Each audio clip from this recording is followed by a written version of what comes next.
प्रभु यीशु मसीह के नाम में आपको अनुग्रह, शांति और आशीष मिले। एक जवान पति था। शादी के कुछ वर्ष बीत चुके थे और वो हैंडपैक्ड था। हैंडपैक्ड यानी ये इंग्लिश शब्द है। हैंडपैक्ड का अर्थ यानी जो बहुत पत्नी से दबता था। अपनी बात को, अपनी आवाज़ को उठा नहीं सकता था। पत्नी सारी बातों को उसकी ध्वस्त कर देती थी और उसी की चलती थी पत्नी की। तो बड़ा मानसिक रीति से परेशान था।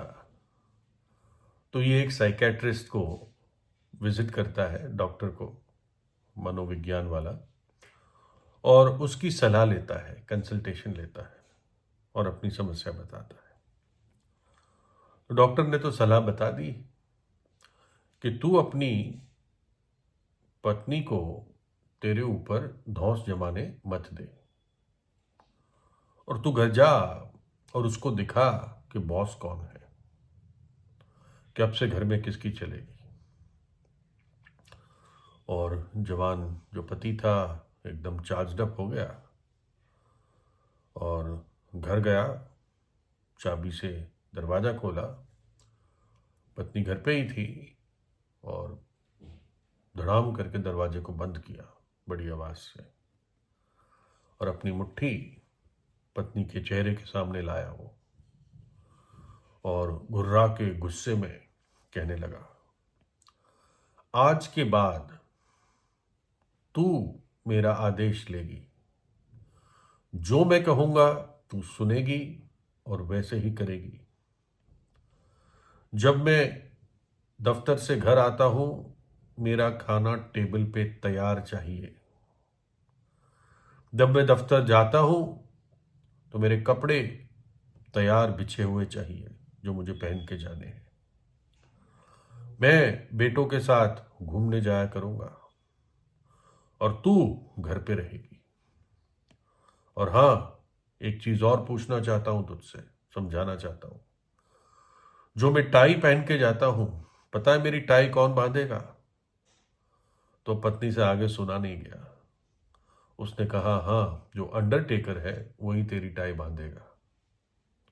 अब अंडरटेकर कौन होता है? जब कोई मर जाता है और दफनाया जाता है और उसको सूट बूट पहना के दफनाते हैं, तो अंडरटेकर आखिरी क्रियाक्रम करने वाला व्यक्ति होता है, उसको अंडरटेकर कहते हैं। तो पत्नी कह रही थी कि अंडरटेकर ही तेरी टाई बांधेगा। यानी वो कह रही थी, ये सब तू करेगा तो मेरे हाथ से इतना पिटेगा कि तू बचेगा नहीं। खैर, ये एक संसारिक सलाह इस पति को दी गई थी, लेकिन ऐसे घर में शांति नहीं आती। बाइबल बताती है इसका जो जड़ है, हे पत्नियों, अपने अपने पति के ऐसे अधीन रहो जैसे प्रभु को। हे पतियों, अपनी अपनी पत्नी से प्रेम रखो, जैसा मसीह ने भी कलीसिया से प्रेम करके अपने आप को उसके लिए दे दिया। दोनों के लिए आज्ञा है, पत्नी को पति के अधीन रहने के लिए और पति को पत्नी से प्रेम रखने के लिए। आजकल के दिनों में लोग कहते हैं, अरे शादी करने की क्या जरूरत है, शादी का मतलब क्या है। यूरोप में, पश्चिमी देशों में शादी का महत्व खत्म ही हो गया है। वो पति पत्नी, उनके बच्चे उसी तरह रहने लगते हैं, लेकिन शादी नहीं की होती। क्यों? उनको कोई परमेश्वर का भय नहीं है ना। ये सोसाइटी से खत्म होता जा रहा है। लेकिन बाइबल क्या कहती है? फिर यहोवा परमेश्वर ने कहा, आदम का अकेला रहना अच्छा नहीं है, मैं उसके लिए एक ऐसा सहायक बनाऊंगा जो उससे मेल खाए। तब यहोवा परमेश्वर ने आदम को भारी नींद में डाल दिया और जब वो सो गया तब उसने उसकी एक पसली निकालकर उसकी संति मांस भर दिया। और यहोवा परमेश्वर ने उस पसली को जो उसने आदम में से निकाली थी स्त्री बना दिया और उसको आदम के पास ले आया। और आदम ने कहा, अब ये मेरी हड्डियों में की हड्डी और मेरे मांस में का मांस है, सो इसका नाम नारी होगा, क्योंकि ये नर में से निकाली गई है। इस कारण पुरुष अपने माता पिता को छोड़कर अपनी पत्नी से मिला रहेगा और वे एक तन बने रहेंगे। तो शादी की जो योजना है, ये परमेश्वर ने खुद निर्धारित की है, ये मनुष्य की ओर से नहीं है ना। आदम के लिए खुद परमेश्वर एक पत्नी लाया, उसके पसली से ही बनाई, और तभी मनुष्य जाति की स्थापना उनके द्वारा इस पृथ्वी पर हुई। एक से दो अच्छे हैं, क्योंकि उनके परिश्रम का अच्छा फल मिलता है। क्योंकि यदि उनमें से एक गिरे तो दूसरा या दूसरी उसको उठाएगा, परंतु हाय उस पर जो अकेला होकर गिरे और उसको कोई उठाने वाला ना हो। यदि कोई अकेले पर प्रबल हो तो हो, परंतु दो उसका सामना कर सकेंगे। जो डोरी तीन तागे से बटी हो वो जल्दी नहीं टूटेगी। वो पति पत्नी जो एक तीसरे धागे से बंधे हुए हो वो जल्दी नहीं टूटेंगे, और वो तीसरा धागा है परमेश्वर प्रभु यीशु मसीह। वैसे ही पतियों, तुम भी बुद्धिमानी से पत्नियों के साथ जीवन निर्वाह करो और स्त्री को निर्बल पात्र जानकर उसका आदर करो, ये समझकर कि हम दोनों जीवन के वरदान के वारिस हैं, जिससे तुम्हारी प्रार्थनाएं रुक न जाए। प्रभु पतियों से कहता है कि तुम उनके साथ जीवन निर्वाह करो, उनके साथ रहो, 6-6 महीने के लिए घर से दूर ना रहो, उनका आदर करो। समझो कि वो एक कमजोर पात्र है जो जल्दी टूट जाता है। तुम दोनों को जीवन के वरदान के वारिस ठहराया है, ताकि तुम्हारे द्वारा और जीवन इस पृथ्वी पर बढ़े। परमेश्वर ने आदम की सृष्टि की, मिट्टी से आदम को बनाया, उसमें अपनी सांस फूंकी और आदम एक जीवित व्यक्ति हो गया। जब आदम ने अपनी आंखें खोली तो सबसे पहले उसने परमेश्वर के चेहरे को देखा।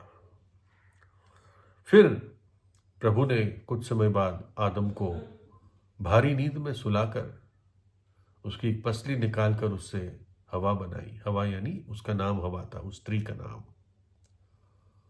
और उस स्त्री को आदम के लिए पत्नी के रूप में दिया। लेकिन जब हवा ने अपनी आंख खोली होगी तो सबसे पहले उसने भी परमेश्वर का चेहरा देखा। तो इसलिए विवाह उन दो लोगों के बीच में होना चाहिए जिन दोनों ने अपने व्यक्तिगत जीवन में परमेश्वर को देखा है, प्रभु यीशु पर विश्वास किया है, जिन्होंने व्यक्तिगत रीति से प्रभु यीशु को अपने जीवन में जाना है।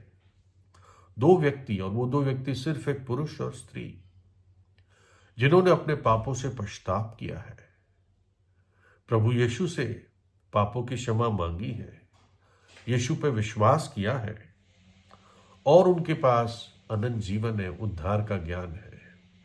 वो योग्य है कि उनका विवाह किया जाए, नहीं तो विवाह पवित्र नहीं रहते। जहां परमेश्वर का भय नहीं है वो विवाह पवित्र नहीं रह सकता। विश्वासघात कोई न कोई कर जाता है, और परमेश्वर का भय ही एक पति या पत्नी को विश्वास योग बनाए रखता है। और विवाह सिर्फ एक पुरुष और स्त्री के बीच में होता है ना, क्योंकि परमेश्वर का वचन ये कहता है और कोई संबंध ये पाप है और घिनौनापन है। इसलिए हर एक व्यक्ति, हर एक पुरुष, हर एक स्त्री, हर एक जवान, हर एक बुजुर्ग भी अपने पापों से पश्चाताप करे, प्रभु यीशु पर विश्वास करे, जिसने हमसे प्रेम किया, हमारे खातिर कलवरी के क्रूस पर अपना प्राण दे दिया, अपना बलिदान दे दिया, हमारी सजा को, हमारे श्राप को सह लिया और अपना पवित्र लहू बहा दिया, ताकि हमारे पाप धुल सके जब हम विश्वास करते हैं। और वो मृत्यु में से तीसरे दिन जी उठा, और हर परिवार के लिए, हर घर के लिए, हर पति पत्नी के लिए केवल प्रभु यीशु ही आशा है, केवल प्रभु यीशु ही उत्तर है, केवल परमेश्वर का वचन ही उनकी उनको बचाए रखने वाली बुनियाद है।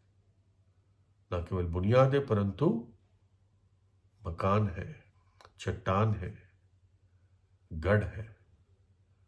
प्रभु यीशु आपको आशीष दे।